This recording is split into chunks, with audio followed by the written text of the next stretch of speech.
Hello crafters and welcome back to the ScrapbookPal YouTube channel. My name is Deepa from DeeZinesByD and today I will be sharing this slimline card featuring the folk song birds from the Spellbinders Winter Tales collection along with the Scenic Poinsettia 3D embossing folder. Now this card is perfect for winter and holiday cards, and I want to show you how to use this die to create a mirror image, which is actually pretty simple to do. So you can see the die set comes with the bird, a couple options for wings and the little feathers on the top of the head, and there's a leaf die as well. And then we've got the Scenic Poinsettia embossing folder. Now we're also going to be using some older sets, which include the Sentiment Banner set and the Mini Christmas Sentiments Glimmer Plate set.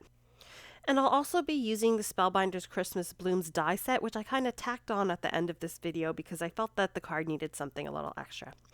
So we'll start off by cutting our panel, which was made out of a dark green piece of cardstock, and it was cut down to 8.5 by 4 inches.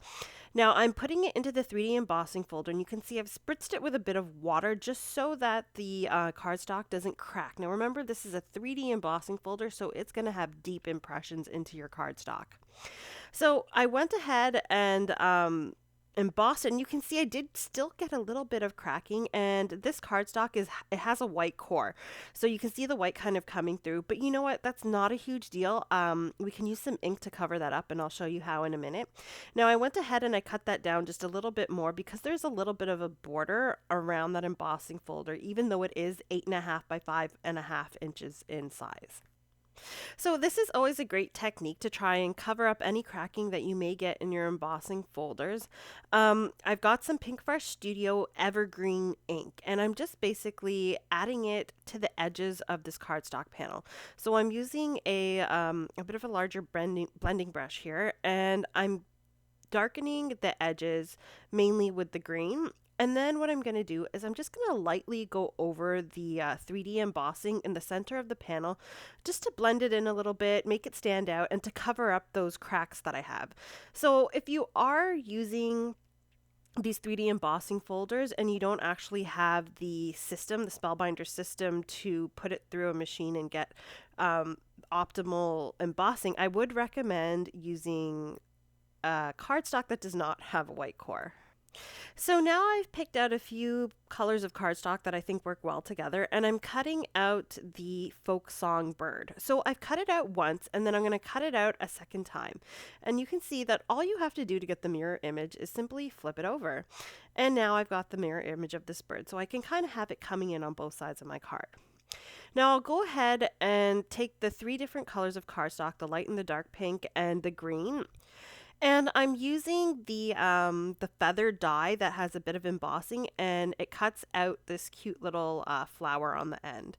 So I've cut 3 of each of the 3 colors that I've chosen, and now I'm going to go ahead and cut out the little feather that goes on the top of the head, or I don't exactly know what you would call that. Like a headpiece, I guess. So I've cut one out normally to get one side or one bird in one position, and then I'm going to go ahead and flip my cardstock and then cut out the other side. So this gives me the mirror image of that piece so that, again, it matches the other side. So I've got a left and a right side bird, if you will. Now I've also taken the leaf die and I've cut out the leaf a few times from the green and some white cardstock as well. So I'll go ahead and assemble both birds. I'm going to attach that gold feather or headdress to the top of the head, and then I'll attach the green feather or wing, in this case, to the bird. Now there's so many different positions and ways that you can put this to give it a different look, but I think I'm going to settle on having the wing kind of coming down to a point. And I'll just use a small foam square here to attach that because I don't really want the feather to cover too much of the bird or the background. So that seemed to work well. I'm not really going to attach the hind feathers yet because I'll do that when we put it on our card base. Now for the bird in the opposite position, or the mirror position bird, the right side bird, whatever you want to call it, I'll go ahead and attach that the same way as I did the first. And what I like to do is kind of attach it while looking at the first bird so that I can make sure that I've kind of positioned the wing feather and the headdress piece in the exact same way so that they are kind of exact mirror images of each other. Now, once I've got both of these birds assembled for the most part, remember the tail feathers will go on at the end, I'm going to move on to putting together our sentiment. And for that, I'm using the two older sets that I'd mentioned in the beginning of the video. I've got the Sentiments banner, and then I've also got the Mini Christmas Sentiments set here. And I'm using the Delivering Warm Hug sentiment plate, and then I'm just going to use the banner dies from the banner set here. So there are two banners. One has a straight edge and one has a slanted edged here. So you can see how that would come together to form, more than one banner that flows across. This set is meant to be used to make 2 or 3 lines of the banner, but I'm only going to use one. So all I'm really going to need is the tail of the flag and then one main centerpiece. And then I've also got that detailed foil piece or foil plate that I'm going to use to put on the tail of the banner. So I've got that here, and I've got some polished brass foil. And I'm just going to place this on some white cardstock, and you can see that the tail piece is actually a bit smaller than this detail piece. So if I don't foil the exact length of it, it's not going to be a big deal because I won't need the entire length. So I'll go ahead and put that together using the hinge method. So I've basically attached a piece of washi. I put the plate on my cardstock and put the foil in between.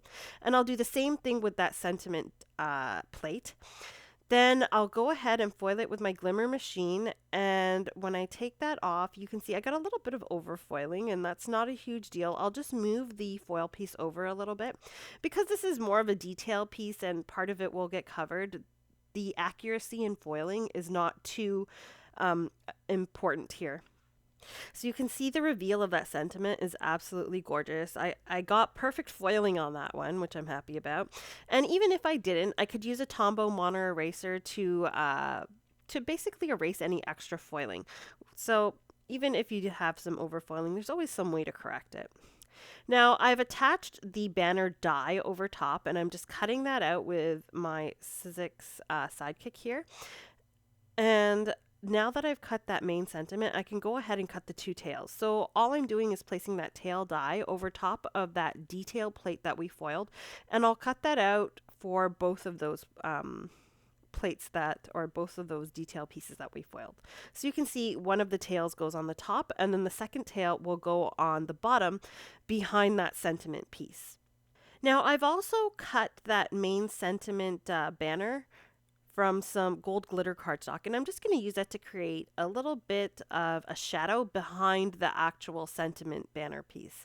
So I'm just adding a bunch of foam squares to this glitter piece, and I'll attach the sentiment on top in an offset fashion to create that bit of a shadow, and it also gives it some dimension as well with adding the foam. So once I've got that adhered, now all I have to do is add these tails. And as I'm looking at this, I'm realizing that the tails are a little bit too long. So I'm cutting off a portion of it, and I'm just doing what looks most aesthetically pleasing to the eye. So I'm just cutting it, and then I'm placing it behind to see what looks the best. And now that I've got it to the size I want, I'll just glue it to the back and have it kind of sticking up at a bit of an angle. I'll do the same thing to the bottom tail. And again, I'm just going to eyeball this to kind of see what looks best and kind of line it up so it is symmetrical as much as possible. Now that's why I actually like using the liquid glue to do this, because I can still kind of manipulate it and move it around to make sure that it's in the right position. So now I've gone ahead and I've cut the white card base here, and this is sized 8.5 by 4 inches. So I'll just fold this over, and sometimes when I cut my card bases, I notice I've got some wonky cutting done. So all I do is I go back with my guillotine cutter and just cut off whatever extra piece may be there. So I'll start off assembling this by attaching that green card panel to the card base. And remember, this is a 3D folder, so I would recommend putting a lot of adhesive or stronger adhesive if you can, because some of the areas on the panel are going to be raised, so not everything's going to stick flat. So once I've got that on there, I can go ahead and attach the sentiment. I'm just kind of placing everything to line it up to make sure everything fits on there. I can fit the two birds on either side of the sentiment and have the right spacing.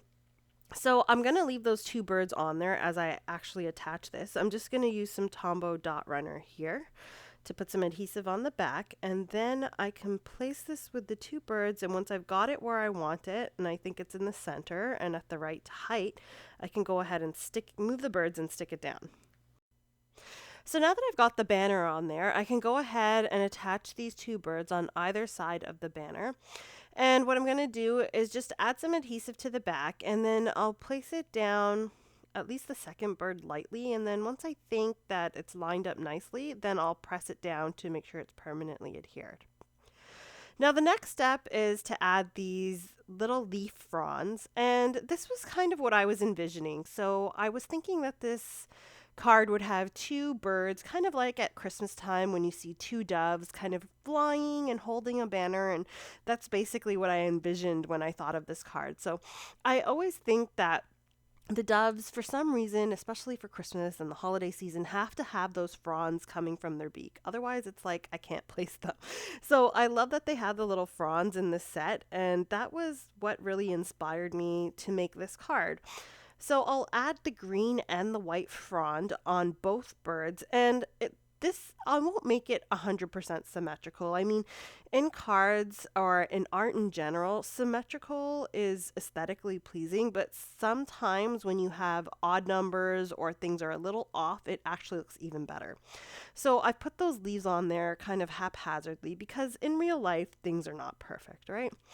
And now I'll go ahead and I'll add the tail feathers. So you can see I'm adding like the two light pink and then one of the dark pink to the left bird. And then on the right bird, I'm going to add two of the dark pink and one of the light pink. And it's, again, not completely symmetrical. So I thought that that would look really nice. Now again, for the tail feathers, I'm adding dimension here by using foam squares to attach them rather than adhering them flat to the card. And it also helps to use foam squares when I'm adhering pieces or die cut pieces to a 3D embossed panel, because there is a lot of dimension in the panel. It's kind of hard to get it to sit flat. So for some reason, I feel like by adding foam, I can kind of control at what level and how flat the die cut sits. So once I've placed all of my tail feathers, I'm kind of looking at my card and I'm thinking, there's a little something missing. So I actually went and I grabbed the Christmas Blooms set, which is an older set, and I'm using the smaller flowers or the smaller poinsettia type looking flowers. And I've gone ahead and I've cut them from the same light and dark pink cardstock. And I've also cut them from some white and the gold metallic cardstock. And I've layered them together. And now I'm just kind of adding them around those leafy fronds in the little bird's mouth. And then I'm also going to add them in the bottom left and right corners just for a bit of interest. And I thought that this kind of just finished the card off nicely. As well as those little flowers, I also cut out some green leaves, which it's one die that comes with that set. So it cuts out like a bigger and a smaller leaf. And I'm just going to add them behind the little flowers just to add a bit more interest, make it a bit more flowing, and a bit more interesting to look at, I guess. Now you can see that since I'm adhering this to that 3D embossing folder, the amount of detail and embossing in that folder is absolutely amazing. There's so much depth, and you're not just getting one level of depth, right? There's varying levels, and that's why these 3D embossing folders are so nice. However, when it comes to adding these smaller die cuts, it's a little harder. So you can see I'm using the other end of my jewel picker, and I'm using some tweezers to kind of push them down in the center and make sure they're properly adhered. So that's pretty important to make sure that, you know, your glue is getting on there and you're adhering these pieces properly. Another option would be to use some small foam squares to adhere these because, as I mentioned, it just makes it easier to adhere die cuts to 3D embossed panels. So I guess that would be my tip for this video. When using 3D embossing on panels or the backgrounds of your cards, I highly recommend using foam squares to attach die cuts because it just makes it so much easier. So now I've basically got everything placed there how I want it. And my final step will be to embellish. So I'm going to be using some Pinkfresh Studio matte gold pearls. And I've got my little tray, my brass tray that came out a couple releases ago, which is absolutely lovely. I love this tray. It's a little flatter, so you have to kind of make sure you handle it properly when you pick it up. But because it is a longer triangle, it really gets all of your little embellishments into the bag without anything kind of spilling. And not to mention, it's very pretty. So now that I've got all my pearl embellishments on there, I also decided to add some iridescent droplets, which are also from Pinkfresh Studio. And I'm just adding the smaller embellishments to the center of the flowers on those feathers or the wings. And I love these embellishment packs because I find that there's such a wide variety of sizes. There's, I think, about 4 to 5 sizes of embellishments, and I love that there's a huge and a very small one so that you can get a lot of variation in what you can use these embellishments for. And that's pretty much it for my card for today. So I hope you guys have been inspired to create something similar yourself and to use these dies in a different way and create mirror images of the dies that you have. Everything that I've used today has been linked in the description below, and you can find them in the ScrapbookPal store. Please don't forget to like and subscribe and hit the notification bell to be notified of future videos. I hope you've enjoyed making this card with me today, and I hope to see you guys again next time. Have a great day, guys. Bye.